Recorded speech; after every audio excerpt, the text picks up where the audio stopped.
ગુજરાતમાં પ્રતિબંધિત દવા બનાવતી ફેક્ટરી પકડાઈ। અંકલેશ્વરની ફેક્ટરીમાં પ્રતિબંધિત ટ્રેમાડોલ દવા બનતી હતી। ગુજરાત એટીએસ અને ભરૂચ એસઓજીએ 31 કરોડનો મુદ્દામાલ જપ્ત કર્યો। ગુજરાતમાં થોડા સમય પહેલા એમડી ડ્રગ્સ બનાવતી ફેક્ટરી ઝડપાઈ હતી, ત્યારે હવે પ્રતિબંધિત દવાઓનું પણ હબ ગુજરાતમાં વધી રહ્યું છે।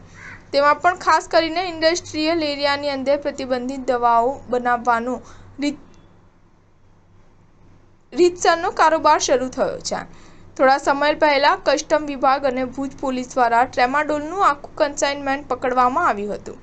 ત્યારબાદ ગુજરાતમાં પણ આ દિશામાં અલગ અલગ એજન્સીઓ કામ કરી રહી છે। ત્યારે ગુજરાત એટીએસને બાતમી મળી હતી કે ભરૂચ અંકલેશ્વર પાસેની એક ફેક્ટરીમાં પ્રતિબંધિત ટ્રેમાડોલ દવાઓનું ઉત્પાદન થઈ રહ્યું છે અને તે સંદર્ભે ભરૂચ પોલીસને સાથે રાખીને ત્યાં રેડ કરવામાં આવી હતી।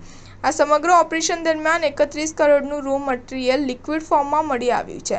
ટ્રેમાડોલનું ઉત્પાદન થઈને અન્ય જગ્યાએ ભારત અથવા વિદેશમાં જતું હોવાની પૂરી શક્યતાના આધારે ગુજરાત એટીએસે તપાસ શરૂ કરી છે।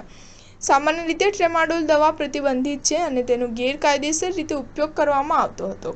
ગુજરાત એટીએસના સિનિયર અધિકારી પાસેથી મળતી માહિતી પ્રમાણે ભરૂચના અંકલેશ્વર પાસે એક ફેક્ટરીમાં ટ્રેમાડોલ દવા બનાવવામાં આવતી હતી, જેના કારણે અહીં પ્રતિબંધિત દવાનું મેન્યુફેક્ચરિંગ થતું હોવાની બાતમી તેમણે ભરૂચ પોલીસ સાથે મળીને ઓપરેશન હાથ ધર્યું હતું, જેમાં તેમને આખી ફેક્ટરી ઝડપાઈ હતી, જે તાજેતરમાં ફેક્ટરી શરૂ કરવામાં આવી હોવાનું પણ જાણવા મળ્યું છે।